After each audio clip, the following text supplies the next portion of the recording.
Okay, hello everybody. Welcome to Members Monday. How are you? As always, please let me know. Can you see me and can you hear me? Let's see who's here in the chat. Jasfin is with us. Welcome, Jasfin. And Bart is with us. Welcome, Bart. Just good to have you with us, Bart. David is with us. David, how are you? I'm going to look through your homework in a second. And is that everybody at the moment? Gerhard, welcome. Really good to have you with us. And any other joiners, I can see a few people joining now. Good, really good to see you. I've just got to pick up my pen. So as always, absolutely pumped about Members Monday. I've just been watching a beautiful sunset outside. It's that time of year where we get some very nice sunsets, and I just wanted to share that with you. This beautiful orange sky, we had the clouds there, and I live in a place in the middle of the UK that's called the Vale of Belvoir, but Beaver is spelled Belvoir, and there's a big castle here. It's kind of classic English countryside, and yeah, sometimes it looks very beautiful indeed, and today was one such time. So let me know what you're up to. So I'm absolutely delighted with how Members Monday is going. And we've got a few members. And what I love is the engagement. You know, people coming in, people talking to each other. I feel like we're moving towards having a community. And that's really my aim. And one thing I've been really heartened by this week is the homework. Yeah, we had a homework task last week. Can you remember? And I had one student send the homework in. Bart sent the homework in, I think, last Thursday. And then we had two more students send the homework in. So David sent the homework in, and Nigel also sent the homework in. I can see David is here with us and Bart is here with us. So Nigel, let me know, are you in the chat with us as well? So let's just remind ourselves where we've got to. So we're still working on Bart's file. We've got an input mechanism here. And then we've got our database. So the idea is we do some inputs here, and then the data appears in the database here. So why are we working on this? One, it's helpful for a member because Bob sent in this example for us. So thank you to Bob for that. Secondly, this example is so applicable to so many situations. I've created this exact mechanism probably 30 or 40 times on projects, which is why I'm quite fluent at creating it. So I'm confident you're going to find application for these techniques in your work. Now, can you remember our homework task at the end of the last session? We got to a point where we can input these pieces of data. Maybe, I'm not sure what it is on David's file. I'm on David's file here. And the homework task was to clear this database. Okay, to go ahead and clear this database. So we'd have a clear button here, and then we'd clear the database, and we do that in a dynamic way. Can you remember what we mean by a dynamic way? Can anybody tell me in the chat? I won't say. Can you tell me in the chat, what do we mean by dynamic functionality? I'll give you a shout out in the chat. So I'm going to review the three kind of entries I got in the from the homework. So we'll have a look at David's first. I'm going to go to the code, Visual Basic Editor. And then how many files have I got open? Yeah, one thing when you're working with VBA, try to have a single file open. Otherwise, you're not sure which file you're working with. You might be running code from one file, but then actually doing the code's actually working with another file. I've done this so many times. How did I know I had multiple worksheets open? Well, yeah, it says on my Windows taskbar, but that's not how I told. That's not how I knew. I knew because I can see we've got two files open here looking in the Project Explorer. So I'm going to go ahead and close my other file. Make sure you've downloaded the file for this session. By the way, you can find a link just below us there. And then still look in the chat, any definitions of dynamic functionality. So I'm going to go back to David's file here. And okay, what have we got here? So we've got a few different routines here. So I'm going to go to this clear data routine. Can I bring it across so you can see it all? Okay, I'll go over to the other side of the screen. Okay, clear data. So what I'm going to do is step through this code using the F8 key. just looking at these, this variable declaration there, that looks good. So, you know, I've looked at thousands of macros, maybe tens of thousands of macros over the years. I worked in a university for 10 years part-time, and I still work at the university occasionally. And I used to mark spreadsheets. Every year I used to mark 100, 150 spreadsheet models. So I got very good at looking at macros and understanding, just from looking at the shape of the macro, you know, what is the merit of this macro? So I'm thinking, okay, yes, we have variable declaration at the top. That's good practice. We have annotations, comments. That's good practice. We have an informative name for the macro. So we're not just calling the macro Chris's macro, because that could do anything. That's good practice. What else have we got? We've got indentation here. Indentation. That's good practice. A sense of structure. So without even running the code, this routine has merit for me. So good job, David, on all of that. Annotations, structure. I really like it. Well done. We have one definition of dynamic quality here. Bart is saying it will adjust that there are more or less. Yes, absolutely, Bart. So when we're talking about a dynamic solution, it's a solution that's going to work if there's one row of data. It's going to work if there's 10 rows of data. It's going to work if there's 10,000 rows of data. It's also going to work if there's no rows of data. And that was a problem with some of the homework. If there's no rows of data, is it still going to work? So I'm going to hit the F8 key here, and let's just see it in action. F8. Okay, we've got our message box. Excellent. Are you sure you want to delete the current data set? I'm going to say yes, and then hitting the F8 key again. So now we're going to go to the yes part of the code. Okay, so we're allocating a range to our range variable. So a meaningful name for this variable as well. And we've got this piece of code here. Okay, yeah, so .current region. I think, David, you mentioned last week you could use this piece of code. So current region is going to select the range until it gets to an empty row or an empty column, if that makes sense. The continuous data. That's what it's going to select. In this case, we're allocating the address of those cells to a variable, then using the variable name here. Okay, and you've used this line of code, resize. Interesting. Okay, again, that's not something I use, but we're going to see it in action in a second. So this is similar to what I call range. It might even be more efficient than range. So let's see it in action here. Hit the F8 key, and we can see that code has executed. Excellent stuff. Good. So I'm going to give that a high mark. If I was in a university setting, I'll probably give that 70, which is a pretty good mark. What about this message box here? I'm wondering, you might be able to simplify this code for the message box. I think this code here, okay, the second component of the message box, this determines the appearance of the message box, I believe, but there might be scope for simplifying that code. Right. Let's see what's happening in the chat. David said, I took it that we have control over our own data that we input. Okay, that's an interesting one. Yeah, and the circumstances around your implementation, you know, what kind of project it is, determines the kind of coding that's appropriate. So if you're going to use the application, then the coding doesn't need to be that rigorous, you know, as rigorous, because we can trust ourselves not to mess things up. Okay, but my particular perspective on projects is everything I do, I'm giving to a client to use.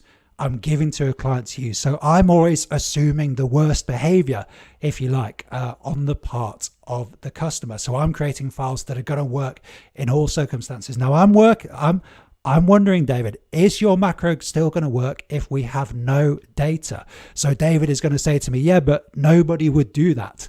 If there's no data, you wouldn't need to clear the data. That's true, but we can never assume that our customers are going to be perfectly behaved, because somebody might click on the button, somebody might want to try to break the file. We don't know. We've got to make our implementations as robust as possible. So again, that's another example of understanding context. That's not a technical point, is it? That's understanding user needs. Understanding context helps us to improve as programmers. I think this might crash now. Let's have a look. Yes. Okay. Yeah. And we do get a crash there. Okay. So I would say we could improve this code further by adding a condition somewhere, adding a condition which will exit the routine if there's no data in there.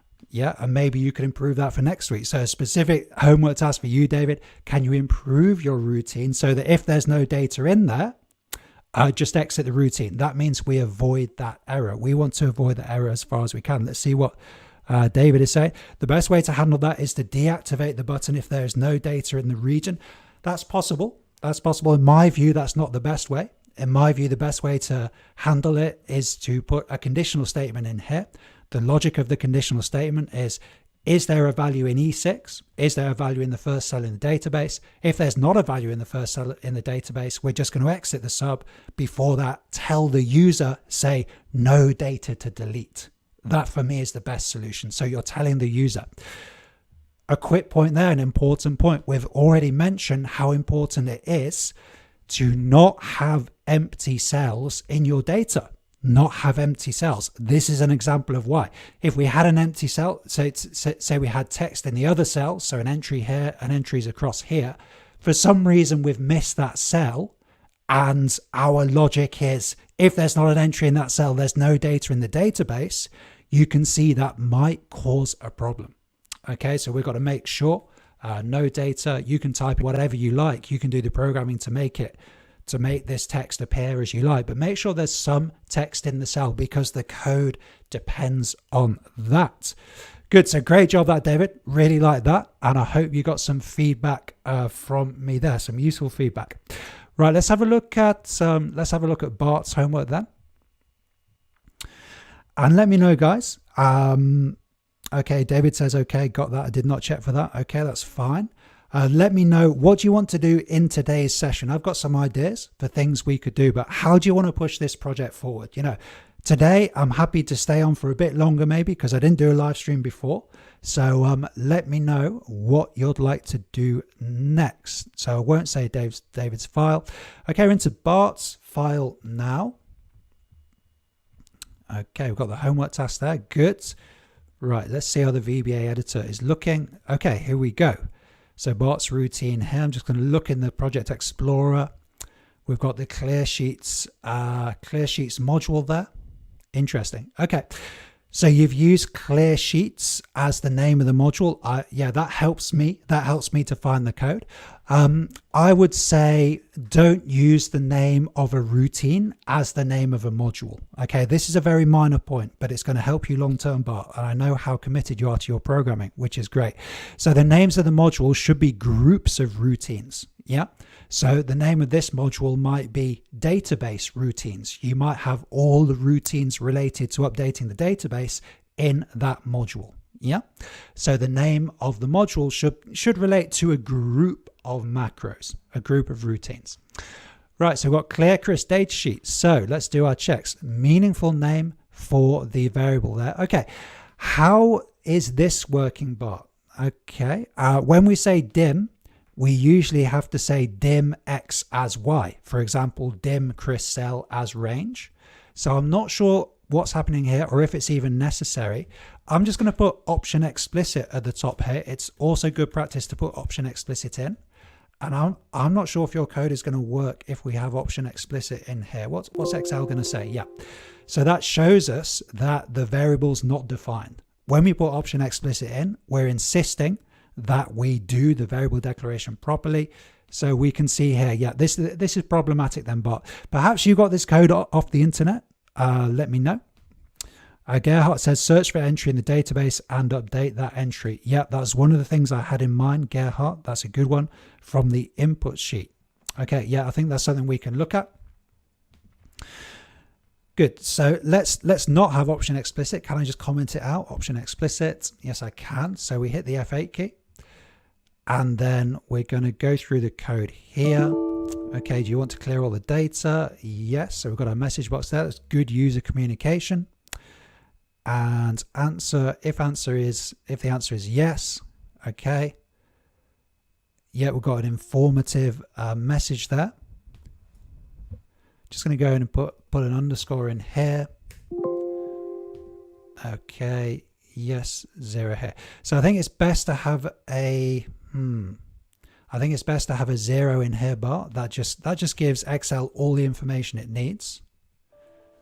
Yes, want to clear the data. F8. Okay. Okay, we're going to clear the data. Yes. And then how are you doing it? This is the important bit, really. This is the dynamic code here. Chris data range D, range starts. So I'm looking for a named range of D range start. D range start is that. Okay. Okay, so you've used a named range here, and you've actually named all of the columns there. You've gone across all of the columns. It does seem to work, this code. It does seem to work. Hit the F8 key, and that did seem to work fine. I'm going to go ahead and actually put some data in here. Data, and then just pull this down. Okay, does your code still work? Let's stop this. So if I run this, hit the F5 key to run the code. Okay, and our data's gone. So that does seem to work, Bart. Does seem to work. I was a bit worried because we're missing the same mechanism. Can you remember with David's example? I said if there's no data in the file, then we don't want to do anything. I've had situations where if you select to the end of the sheet, and that's what this code is going to do. If there's no data, it's going to select to the end of the sheet. That can be very inefficient, and I've seen it cause crashes before as well. And it's just not good practice for us to do something we don't need to do. You know, we don't need to actually select to the end of the sheet if there's no data in the database. So I'll give you the same additional homework taskbar, which is the logic is if there's no data in this cell, the first cell in the database, then we just want to notify the user and exit the routine. So message box, no data found in database, and then just exit the routine. That's going to avoid situations where we're selecting to the end of the database. Good. Okay, so good job, Bart, again, but it's functional. It works. You know, there's a few problems with the variable declaration, a few other things I've noted, but hey, it works. So credit to Bart, and great job for sending in your homework. Nigel, but yeah, Bart says I got the code from my VBA manual. Okay, I mean, when you're getting started with code, and even later in your career, you're going to have to get code from places, aren't you? Because you can't just generate it.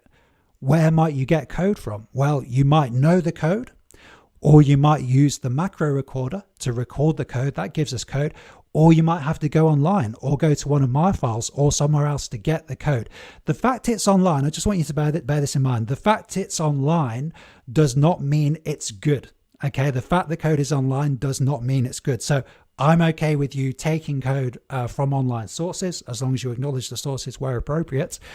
And as long as you bear in mind the fact it's online, even if it looks like a credible website, does not necessarily mean it's good. I like to think everything I put online is pretty solid, but to some extent it's a question of style. The stuff I put online is in my personal style, of course.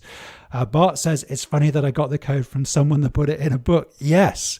Well, there you go. You know, these days, what guarantees of quality and competence do we have? Because information is so freely available. So it's up to us as consumers to be smart and to be critical where appropriate. Right, let's go ahead and open Nigel's homework. I've only had a quick look at yours, Nigel. I think it just came through today. Yours did. So could be some surprises here. Let's close Bart's down. Great job to the people who've done the homework, by the way. I was really happy to get 3 this one. Jasmine's asking what's the name of that manual. Is it Excel VBA for Dummies, Bart? Maybe something like that. Okay, so Nigel, how are you doing? Right. So I'm opening up the routine here. Let's try to get the Project Explorer open. Okay, good. You know, the first thing I like, Nigel has a module in here that's called Nigel's module. So again, informative names, variables, macros, in this case, modules, giving the module an informative name so I can see where Nigel's code is. Okay, looking through your code, Nigel, I can see a lot of annotations, which is fine, don't get me wrong. So I think you're actually making notes in the VBA editor, you know, which is also fine. Just bear in mind that usually we wouldn't have this many annotations. I don't think it actually affects the efficiency of the code execution, but there is some kind of capacity limit on the amount of text you can put in a module. There is some kind of capacity limit on it there. So just bear that in mind. Right, where is the subdata rows? Okay, yep, I like that one. This is the clear one, I think. Okay, Nigel says I was trying to explain to you where I was going. Okay, good, that's helpful. So let's see what happens here. Okay. I can see there is no turning back now. I think this is going to be fun, whatever happens. Right, good. I like this kind of message box, because most message boxes, it says Microsoft Excel in the top left corner. So there the programmer has missed an opportunity to communicate with the user. Nigel hasn't. Nigel's given something to the user that's informative, deleting the data set. Yes, that's what we're doing. So I love it. You're about to delete your data set. If I was being super picky, Nigel, and don't worry, I'm just being super picky, I'd say this should be an exclamation mark, not a question mark there, because it sounds like a dangerous thing that's going to happen. An exclamation mark would better convey that sense of danger. So yes, hit the F8 key again. Okay, we've got a different symbol here. Decision time, folks. Delete data set, yes or no. I'm going to say yes. And then another message box. Here we go. There's no turning back now. There's no turning back, guys. Let's go. Okay, so you're actually selecting the data sheet here. Selecting the data sheet. Okay, I think what you've done, Nigel, is you've cleared the data from the data sheet, which is another sheet in the file. Another sheet in the file, which is Bob's original data sheet, which is here, which is called data. So our particular task was to clear the data on this sheet, which is the Chris data sheet, Nigel. So maybe you could work on that for next week, but I'm loving, I think you've mastered these message boxes. And one thing we can say about your approach is you're giving the user maximum warning that you're going to delete this data set. There's nothing wrong with that. Better to have more warnings than fewer warnings. But would that frustrate you as a user? Potentially. I mean, in my spreadsheets, I'll have a button somewhere saying, do you want to see warning messages? I was speaking to someone this morning who's using one of my files, and they've been using it now for about 3 months. And the same person uses it every day. She's getting very confident using this file. She doesn't want the warning boxes anymore. So in the file, it would be nice to have an option, switch off warning boxes, for example. That kind of thing can be good. You could see if I had to go through 3 boxes here, as I had to do with Nigel's example, 1, 2, and 3. Anyway, you can see how that might get frustrating. So again, that's an additional layer of functionality, something else that we might want to do. Okay, so Nigel, I hope that's helpful. As I said, great job for sending it in, and I hope I haven't embarrassed you or anybody else by giving you feedback on here. I'm only trying to help people learn, and that's such an important thing for your career generally. For anybody's career, including mine, getting feedback. That's one of the great things about YouTube. You're going to get feedback every day. Some of it isn't particularly nice. Some of it isn't phrased diplomatically. And the great thing about having a small business where you're working for clients and managing client relationships is you get feedback all the time. The clients don't pay me unless they're happy with the implementation. So it's great to get feedback in your career. So hopefully that was helpful. Good. Nigel says, no, I'm here to learn and feel that I am. This is something I'm enjoying. Fantastic, Nigel. Absolutely loving that attitude. And, if you can enjoy code and then the sky is the limit, you've just got to achieve that change in mindset, from being worried about making mistakes to trying to kind of embrace those mistakes. Although it sounds like a silly romantic idea. If you can embrace those mistakes, just get used to them, deal with them. I call that resilience. Then the sky's the limit. So great stuff, Nigel. Yeah, well done, guys.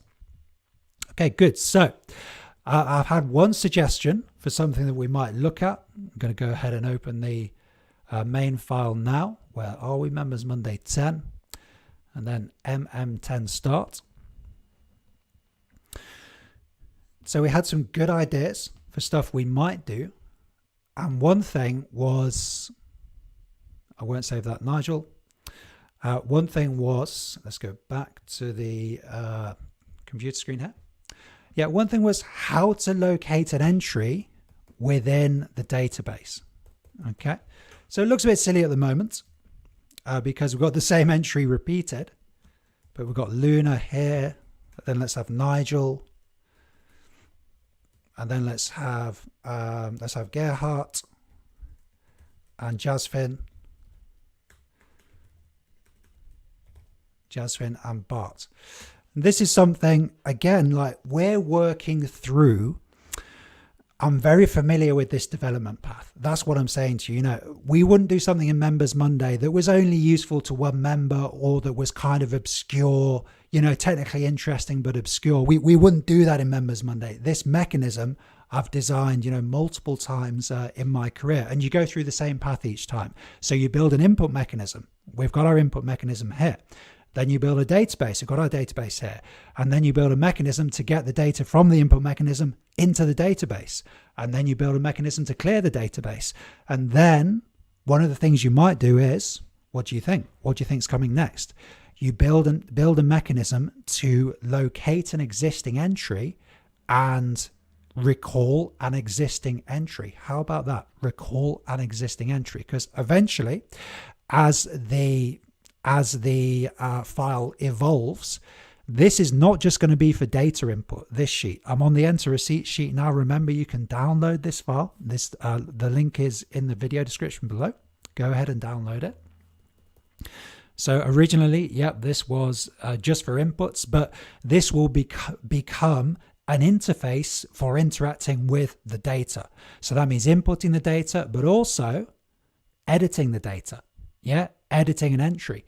What if we put an entry in and then later on we're like, right, yeah, Chris's data or Nigel's data, we want to edit that. You know, we can't really say to the customer, well, just go into the database and edit it. Why is that problematic? Well, it's problematic because the customer doesn't want to do that. It's also problematic because we don't want the customer messing about with the data. We saw when we were reviewing the homework, we saw some of the problems that could create. It could create things like blank cells in the database. It could create, you know, data not where it should be, all kinds of problems. So we're better off creating an interface here. You know, we'll have an enter to data button. We'll also have an edit data button. Okay, edit data. So how would we go about doing this? Yeah, and David quite rightly says, delete the record. Okay, delete the record. So yeah, that's another possible function. So we're building this database, all the things you might want to do with a database, add an entry, edit an entry, delete an entry, analyze the whole database. We're going to look to do all those things over the next few weeks. Let's look at the chat quickly. Bart says, is it like a user form? Okay. We could say this is a bit like a user form. Yeah. And indeed, we could use a user form later, but we've already covered the pros and cons of a user form using a sheet in the file. And delete the record. David says, Jasmine, is there a way to publish this form online if it's hosted somewhere? Do you mean the file, Jasmine? Do you mean the file? I'm not absolutely sure what you mean by the form there. Let me know. But we've got a thing. Okay, so we want to edit an entry.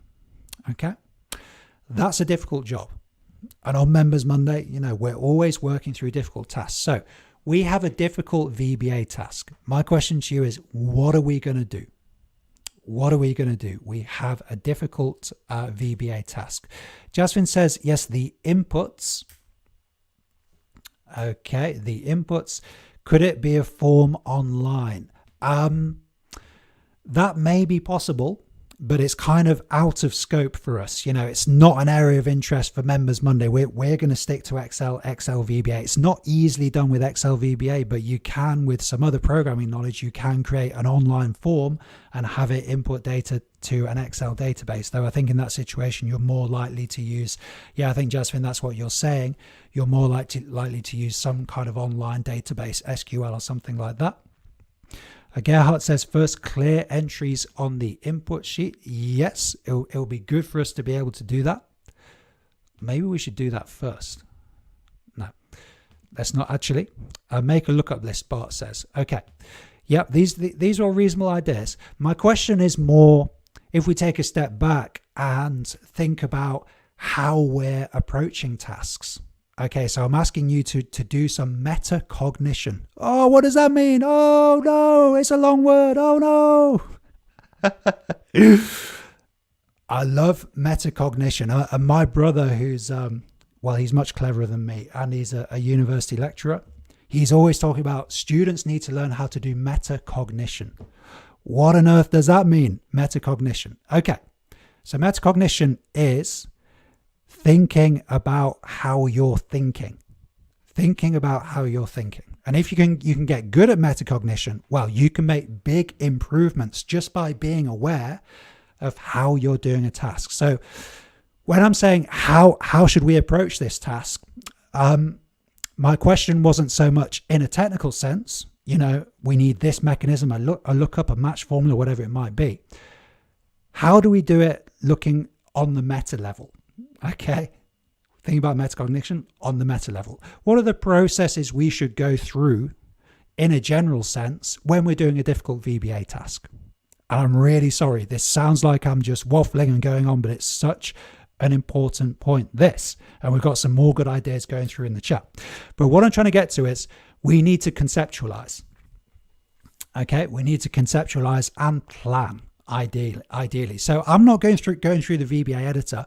I'm trying to talk it through out loud. And I literally do this. Seriously, I literally do this. I'll walk around this office and talk out loud. How is the code going to work? Okay. Now, you guys, you're throwing out techniques. You know, Gerhard says index match. Yeah. I mean, there's merit in that. Okay. We could use one or even all of these techniques to get it done. But how I want to get you thinking is, can you talk through it in English or in your own language? Can you demonstrate clear conceptual thinking? Okay. And then on the meta level, are you aware that the first thing you need to do when you have a difficult VBA task is to plan and conceptualize? Okay. An important, the classic mistake is, okay, we've got to do something new. Let's open the VBA editor and let's start coding. Yep. And that approach, a lot of people on YouTube teach that as well. Okay. In real life, it doesn't work. We've got to take a step back and think about how we're going to do this. Yep. So let's do that now. I'll talk you through it. Okay. So if we've got a database here, we've got 6 entries in the database. We've got to identify the row that our entry is on. Okay. Identify the row that our entry is on. Why is that important? Well, the row that our entry is on contains all of the data related to that entry. And how does Excel work? Well, Excel works with rows and columns. So we're going to have to tell Excel which row we want Excel to interact with. Okay. Also, even before this, we're going to have some kind of mechanism. I'm going to delete this now. We're going to have some kind of mechanism to choose a name. A mechanism to choose a name. So this is me. This is how I would actually do it. First, I'll switch caps lock off. Mechanism to choose a name. Okay. I'm just talking in English now. No coding. Mechanism to choose a name, and then mechanism to locate the name in the database. Okay. Mechanism to choose a name from existing database entries. And then we need mechanism to display data for this entry on interface. Okay, good. So does that make sense to you? I don't want to sound patronizing. Okay, I don't want to sound like I'm talking to you as a child. I'm not trying to do that, but I'm trying to help you make big strides in your coding. Big strides, it doesn't mean learning another technique. It means thinking about the whole way you're thinking about coding. Metacognition, that's what we're talking about. Good. So let's see in the chat. Gerhard says, you sort of index and match. You're absolutely right, Gerhard, particularly about match. We'll come to that in a second. Bart says, what's the important part of the file and what do we need in the end? Good. Yes, Bart is kind of articulating the kind of questions that we should be asking here. So I like that, Bart. Good. Nigel, that's fine, but how do we know where it is? Okay. We're going to look at where it is in the file now, Nigel. Not sure if I've actually absolutely understood that. And Bart says make a record number, also an interesting idea. And Jasmine says xrange.find. Okay. So yeah, maybe you could do this with .find. We're going to do this with match. Okay, with match. Gerhard says a mechanism to input new information. Well, we already have a mechanism to input new information because we have the code to enter to data. Yeah, so we do a mechanism to put new data in. So we'd have another button here. Let's go ahead and create this button. This is going to help you kind of visualize what's going to happen here. So holding down the control key, and this button is going to be edit entry. Edit entry there. Okay, assign macro. Don't want any macro assigned to this now, so I'm just going to clear that. So just hit the delete key there. That means there's no macro assigned to the button. We can tell because we don't get the arrow sign when we hover the cursor over the button there. Very good. Target row in the engine sheet to work from update. Yeah, David's right. Nigel says, I think you answered that by my first sentence instead of E2. Okay, good. Match and counter. Yeah, don't worry about the typing, Nigel. Happens to all of us. Don't worry. Right. Yes. Good. Target row on the engine sheet. Yeah, we may already have something here. E inputs. Okay, no row counter. Okay. So what we're going to have to do is, yeah, we're going to give create a mechanism to choose a name, but we're going to deal with that maybe next week. We'll deal with that. Okay. Now we're going to use what's the formula we need to find. What's the formula we need to first? Yeah, the formula we need to find how far along a range or how far down a range an entry is. What's the name of that formula? Don't want to say it because you might be thinking about it. It's the match formula, of course. Okay, and here's another meta skill. We know we've got to do something difficult, so we're doing something easier first as an intermediary step. Yeah, an intermediary step, another important meta skill there. Match, lookup value. This is the value we want to look up. Lookup array is here. Then the match type is... then we want exact match here. So you can just put 0 in there. Okay. So what value is this formula going to return? You might want to stop the video if you're watching on the replay. This is going to return a value of 2. Okay. So what do you think about that? This is one way we could do it, but what are our challenges going to be? What design challenges are we going to encounter here? Is it as easy as that? We've just got a match formula. We've got our range. What problems are we going to have here? And it's to do with dynamic quality, of course. Nigel and Bart are both saying offset. Yes, offset could be useful. Yeah, offset is going to be useful for us later. We'll either use .offset or .cells later. That's going to help us position the data. Can anybody tell me in the chat, why is this not easy, what we're going to do here? Could have 2 Lunas. Yes, Jasmine, very good. Luna's my dog. So I was like, oh, 2 dogs. No, she's hard enough at the moment. I don't want to have 2 dogs. Luna's enough on her own. But yes, that's absolutely true. Absolutely true. So what if we had 2 entries here? Going to change Nigel to Luna. Nigel, I'm changing you into my dog. Hope you don't mind. We've got to all make sacrifices for Members Monday, Nigel. I'm only joking. Right. So now we've got Luna's there. Okay. So that actually that still works fine. But we actually need a something separate at the validation stage. We want to check if when we input a name, does that name exist already? You know, that's something else we want to check. So we're going to have to do that in a future session. I agree with David. Yeah, we could do with a unique ID. David says we'll giving the range a serial number and work with that. Yeah, that's absolutely true. That's going to help. But even if you're working with a serial number, you're still going to have this problem, okay? Which is, how do we define the range of the database here? How do we define the range of the database?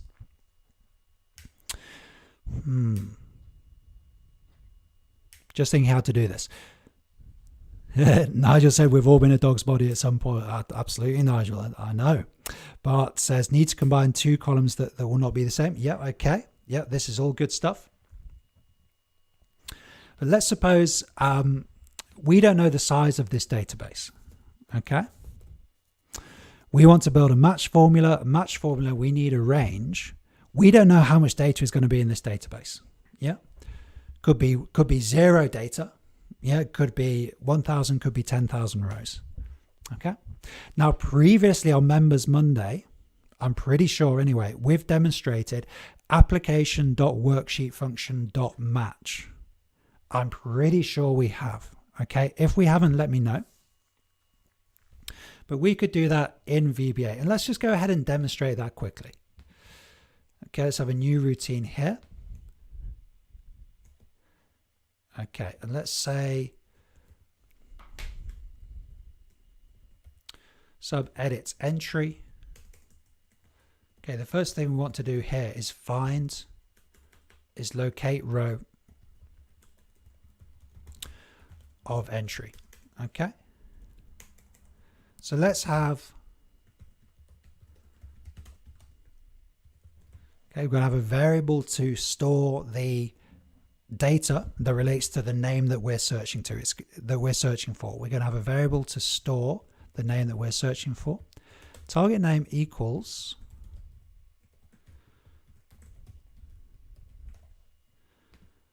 J2 here. Okay, good. So again, you're saying to me, but Chris, the user is not going to type the name in there that they're searching for. Absolutely. I agree 100%. This is an intermediary step. An intermediary step, we're doing something easier to get the code working. Then we can build it up to do exactly what we want it to do. So I'm going to hit the F8 key now. Do we have a value allocated to the variable? No, we don't. Why did I get that error, by the way? Why did I get that error? Did anybody see that? Yeah, so we've got some good ideas in the chat here. Make a row counter. Yes, possible. David says work with say 5,000, then Excel down and up. Yeah. Yeah, at some point we're going to have to choose a kind of capacity limit for this database. Might be 5,000, might be 10,000, something else. Bart says I'm not used to that. Chris also cannot remember something that it was used. Was it used or not? I'm not sure, but we're going to use it now anyway. Okay, why did I get that error? Can anybody tell me in the chat quickly? This is a very common error. Let's recreate it. Subscript out of range almost always means, what does it mean? Almost always means you've spelt the name of the sheet inaccurately. Okay, you can see I've put an underscore in here looking at the sheet name. Down at the bottom here, I can see there's not an underscore. There isn't an underscore there in the sheet name. So that's why I got this error. Okay, and then so we're going to rectify that. Right, and then we do a test. Again, another meta skill, being able to test things frequently. So target name, and I can see that the value is allocated to the variable there, but it's not actually the value we want. So we should be in I2, not J2 there. So hitting the F8 key, okay, and we have the name in the variable. So let me know in the chat, are you working along with us here? Bart says, could it be a drop-down menu from MM1 or 2? Possibly. Maybe we haven't done this yet, Bart. So we'll cover it today. Again, it's super useful, this. This is something I use very often indeed. Okay, so let's go for another variable. And let's call this DB row, so database row. And then what kind of variable is most appropriate here? This variable is going to store a number. It's going to store a number. It's going to be the row in the database that this entry is on. What's the most appropriate variable here, and what are the issues that we should be considering in this variable selection? Gerhard, yes, says yes I am. David says going too fast, we'll do it after hours. The long variable, okay. Yeah, I think we should go for long. In fact, I'm going to go for integer. Integer takes us up to around 32,000, I think it is. And long takes us above 32,000. So we're assuming now, and we should have an assumption sheet in the file. You can do this at home. Write down the assumptions. I always have an assumption sheet in the file, and I show that to the client. These are the assumptions I've made. So I've just made an assumption there. My assumption is there's going to be less than 32,000 rows in the database. Okay, we've got to write that down and inform the client about it. Okay, db row equals. So we're going to do application.WorksheetFunction here. Dot match. Okay, and then how do we put this formula together? Yeah, Nigel says integer. Yeah, I went for integer. In this case, we could go for integer or long, and hopefully you understood the justification for both. So how do we put this formula together? So application.WorksheetFunction, we're taking that spreadsheet formula that we put together, the match formula, we're calling it directly from the VBA editor. Really cool. What are the benefits of this? Well, there's a few benefits. Firstly, it's more efficient. It's faster to do the calculation in VBA than to do the calculation in spreadsheet. Another benefit is we don't have to have a formula in the spreadsheet. You know, for whatever reason, we might not have room to put a formula in the spreadsheet. I often, when I'm putting additional functions into client files, I often use application.WorksheetFunction because provision for a formula was not in the original design. We don't have room for another formula. So let's use application.WorksheetFunction. That does the workings in VBA. So it can be useful. Should we do it all the time? No. There's times when it's best to use a worksheet formula. There's times when it's best to use application.WorksheetFunction. It's up to you as a programmer to develop a sense of which is best and to be able to justify your choice. So the same components of the match formula. So the match formula is target value, that's the name, lookup value, the range we're going to look up in, and the match type, which is going to be 0. So we're going to put that in VBA, but we're going to use VBA language rather than formula language. So let's say target name.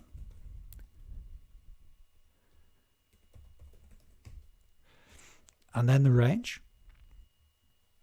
Okay, I'm going to hit an underscore here. Underscore means we can continue the code on the new line. Sorry, that's space and underscore, space underscore. And now we need the sheet reference. So it's Chris data. And you can see I've put the underscore in there again. Shouldn't have done that. Dot range. And then, okay, what's the range? Now this is interesting here. This could be problematic for us. So it's E6 to E11. E6 to E11 is our range, and that should suffice for the range. And then 0 at the end there.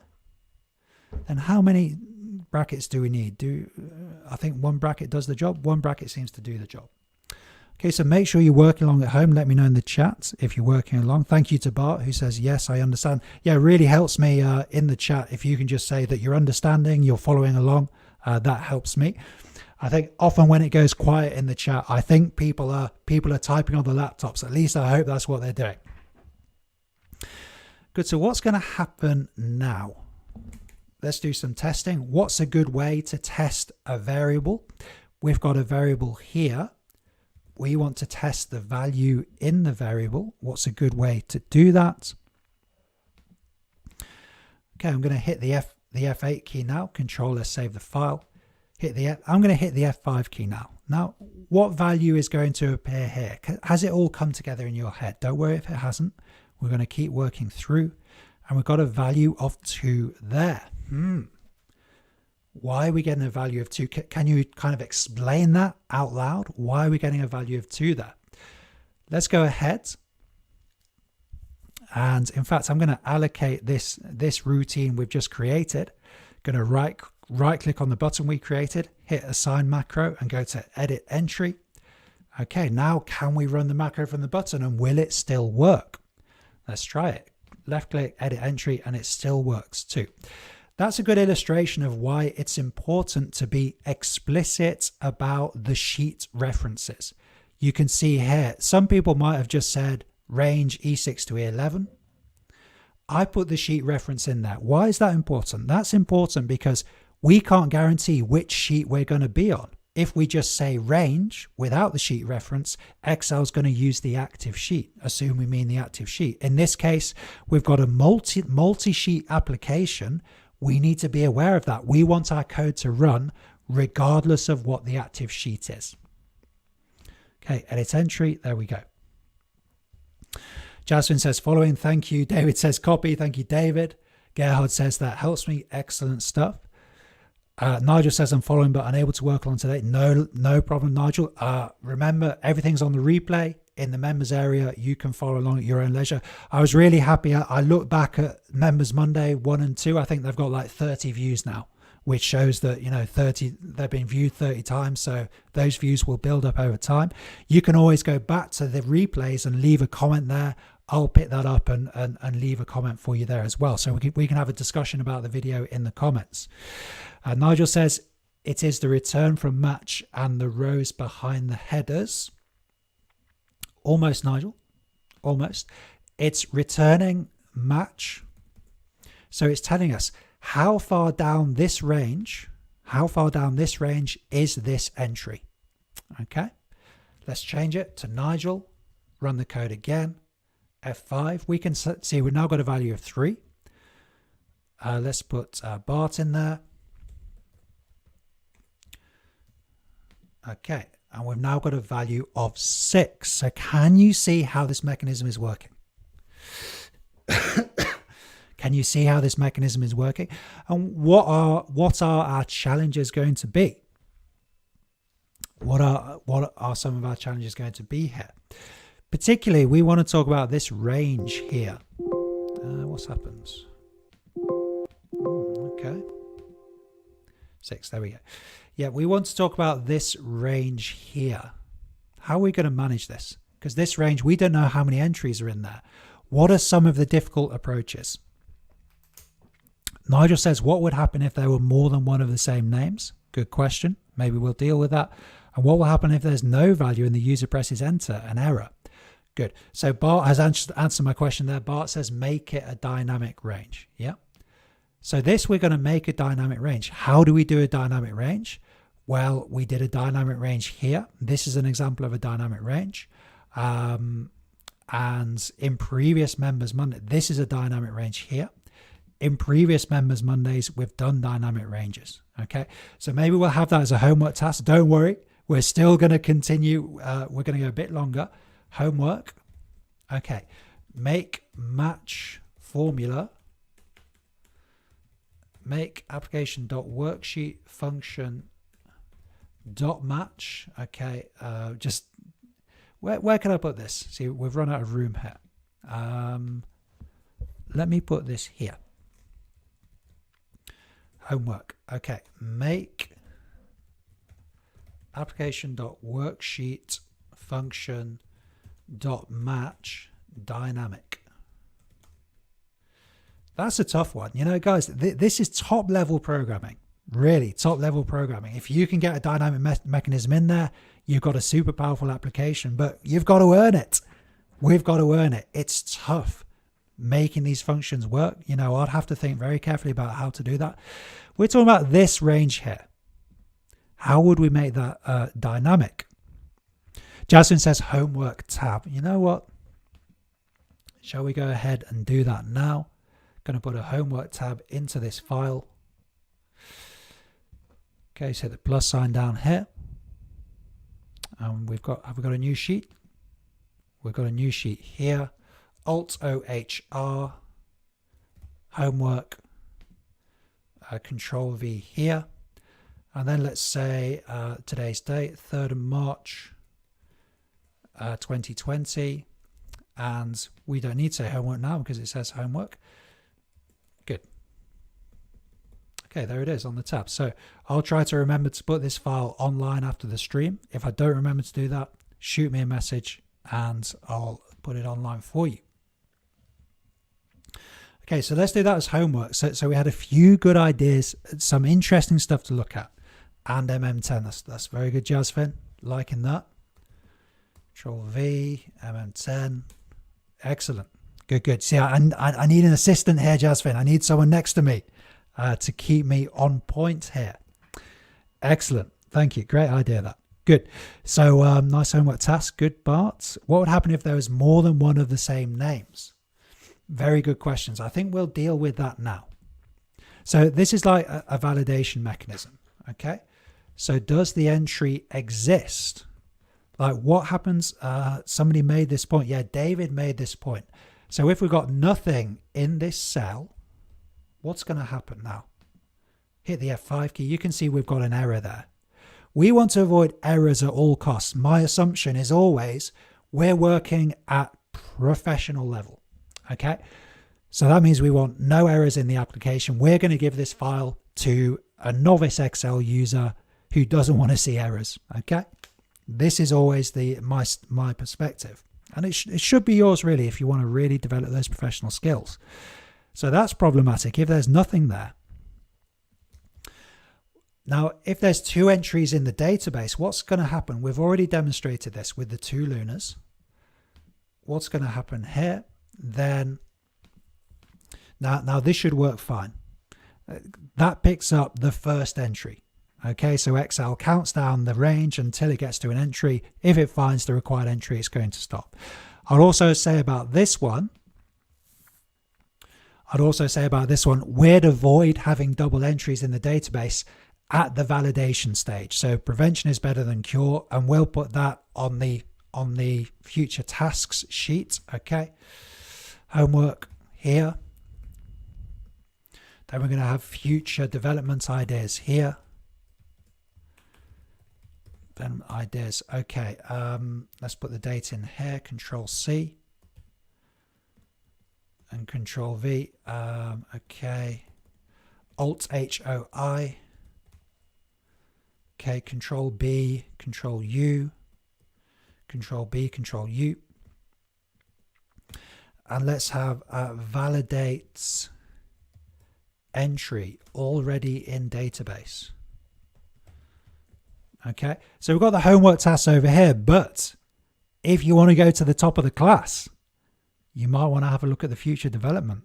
You're going to do some serious learning there. Alt-H-O-W 3 and F4. F4, repeat the last action. Control-S, save the file. So is this a good setup here? David says, put last week's homework in there as well. I think I've lost last week's homework now, David, unfortunately. So we'll start from this week. Bart says, can make a row counter, and when we have the same name, we will check the row counter number. That's possible, Bart. Yeah. That's pretty much what we're going to do, Bart. We're going to take this number that we get from the match formula. We're going to take that number, and that's going to tell us the row that we're working with. Gerhardt says we'll only show the first entry and maybe use a loop. Yep, these are all possibilities. Gerhardt said we'll only show first entry. I think you were talking about how the match formula works there. Let's say Control Y. And let's put this back in. What name was in here? Let's put my name in. Right. So let's check if the entry exists here. Does the entry exist? So how might we do this? So if we want to check if an entry exists, then does the value appear in the data set? Does the target name appear in the data set? How are we going to do this? So now we are looking on the technical level now. Yeah, we've moved off the meta level onto the technical level. What technique would allow us to do this? I don't think anybody's mentioned it so far. Nigel says it's likely there will be more than one person with the same last name in an office. Yeah, that's true. That's true. So there we might have to go for a unique serial number. I think we're going to assume that there isn't going to be anybody with the same first and last name. Nobody with the same first and last name, but we could do with an assumptions sheet. We're going to have an assumptions sheet. So I'm going to copy this sheet, move or copy. This is the homework sheet, create a copy. Okay, and this is going to be Alto HR. This is going to be assumptions. Sorry, not doing this on the right view. Alto HR here. Alt OHR here. What's going on then? What's going on? Alt OHR assumptions. And we're going to have some assumptions here. So the homework and the assumptions sheet are now at the front of the file. Let's just change this to assumptions here.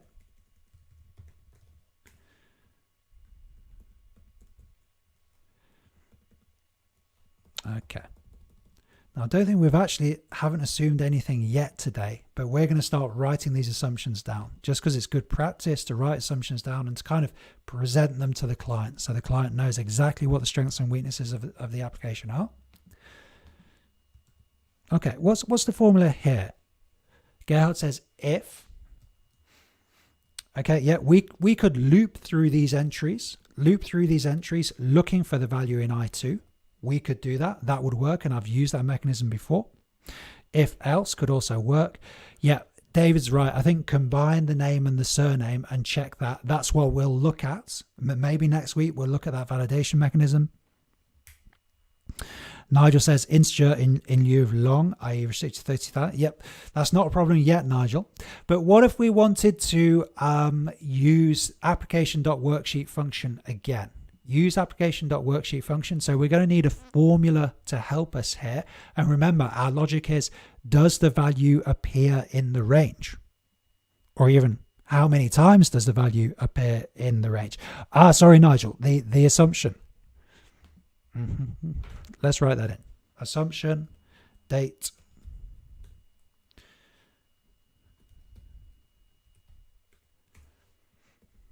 Okay, integer variable.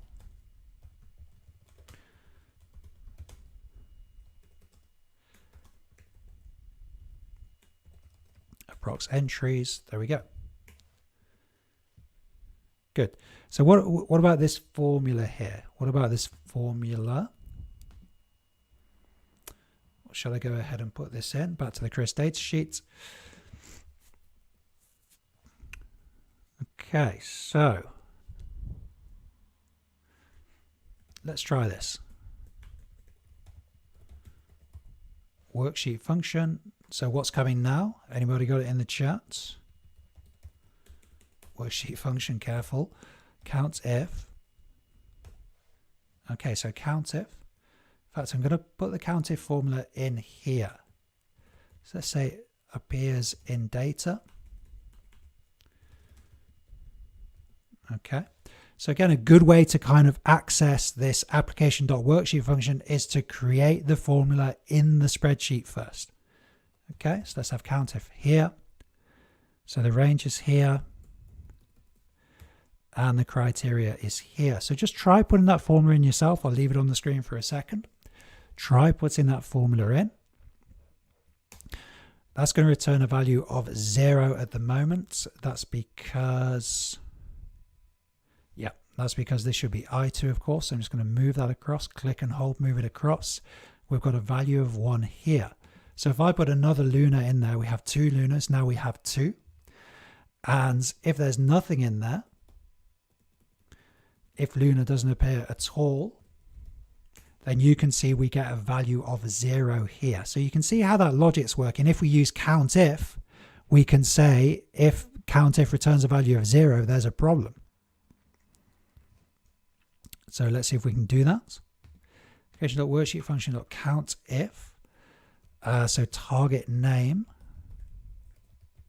Can you see the problem we're going to have here? This has got to be below the line of code where we actually configure our variable. Otherwise, target name's not going to have anything in. And then we want this range again. So we've typed out this range twice. So maybe we could allocate that range to a variable somehow. Does not equal 1 then. Okay, we can say it's less than 1 then.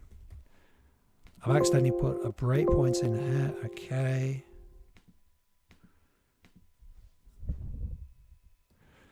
Do we need another bracket there? Okay. Okay, and to test this, how do we usually test things? Let's use a message box here. Okay, message box just externalizes a value. So what's going to happen now? Let's hit the F8 key here. Type mismatch. Oh, what's happening there then? Have I got these the wrong way around? Yep. So it should be the range and then the target value. So comma here, there we go. Okay. Right, how are we now then? So hitting the F8 key. Oh dear, what's going on here then? Okay, let's get rid of you.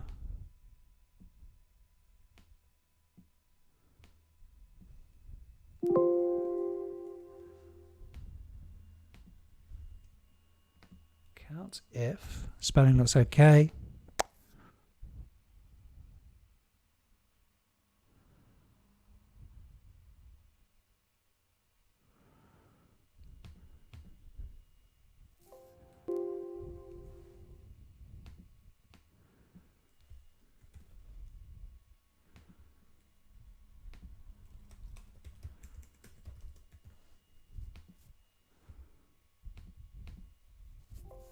Oh, what's going on here then?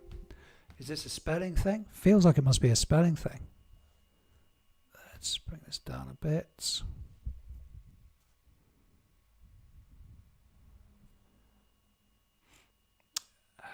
After the first open bracket. Ah, Nigel, you got it. Thank you. You've got it there. Thank you so much. Okay, F8 key. Okay. Now let's see if we can put a message box in here.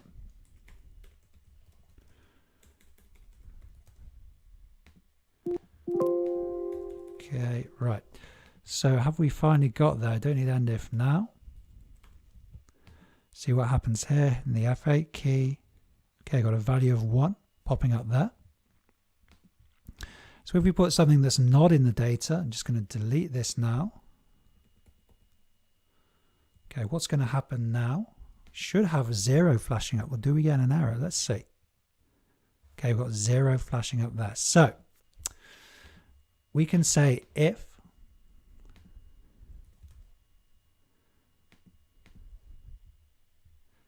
is less than 1, then name not found.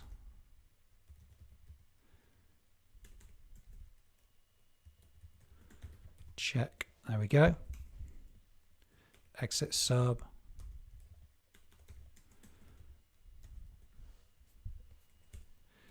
Okay, good. So this is a nice validation mechanism, I think. And this should avoid those errors. Because if we were to run the code now, for example, this is going to return an error. Just to demonstrate that, let's put you here. Okay, hit the F5 key. Yeah, we get an error there. Okay, we get an error with this line of code. That's because Excel can't find this value, which is just a blank cell, in the range we've specified, E6 to E11. Okay, so let's take this back. Okay. Oh, there. I've just lost everything. Please come back. There we go. Right, so this is what we want to do.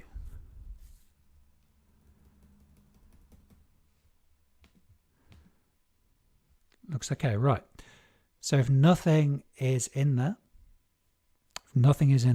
then going back to the first sheet, the enter receipt sheet, click the button here, we can see name not found. Good, and you can note how this works off any sheet in the file. That should be our assumption. Make all the code work from any sheet in the file.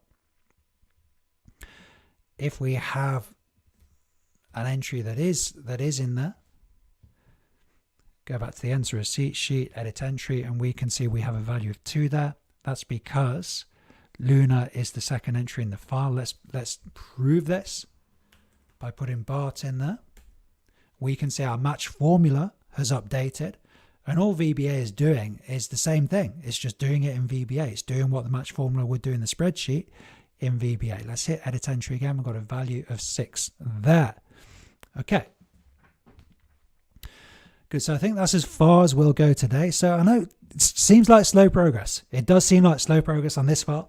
If I was working on it on my own, I would certainly go, go a bit faster than this. But I suppose what I want to say is these are super powerful constructs. If you can learn them, they're going to stay with you for the rest of your career. And I've been teaching, I teach about 1 day a week at a university here in the UK. And I always say to my students, you can get a job from Excel.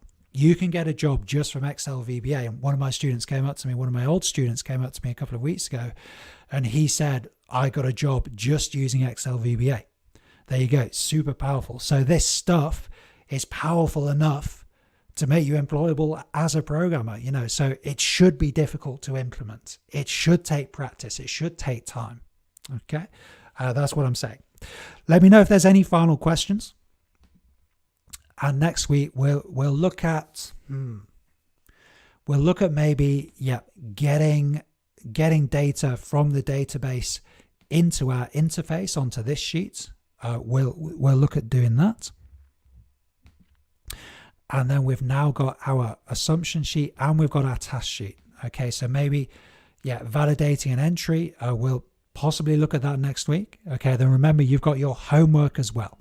You've got your homework, which is to make this mechanism dynamic. We've now got this mechanism in twice.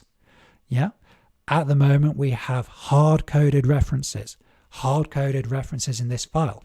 That means if we had data down here, it wouldn't be picked up by Excel VBA. We'd have a real problem, and we might not even tell the customer that there's a problem either. So we definitely want to avoid that. So that's our homework. That's a tough homework task. Believe me, I wouldn't be able to do that easily, but that's when you do your learning, isn't it, guys? That's when you do your learning, when you're really, really trying, really stretching yourself. Good. So Bart's saying, I'm going to rewatch this one, going to rewatch Members Monday 10 a few times. Absolutely. Remember, it's there for you in the members area for you to use as a reference for the rest of your career. These videos aren't going anywhere. Members Monday isn't going anywhere. Currently, we've got kind of a soccer team at the moment. I think we're up to 11 Members Monday members. Who knows? In 6 months, we might have 12 Members Monday members. We might have 20. We might have 200. I don't know. And then it's going to get really exciting. And Members Monday is here. Members Monday is here to stay. So you can use these as a resource in your learning. And as I've said before, I will remember the pioneers, the people who kind of put their trust in me to join Members Monday. The first 10, 20 people, I'll certainly be remembering you. So thank you so much for your support. Okay. Can't see any more questions in the chat. So take care, guys. As I said, this is tough stuff, but you're going to get so much value out of it in your career. So take care, guys. See you soon.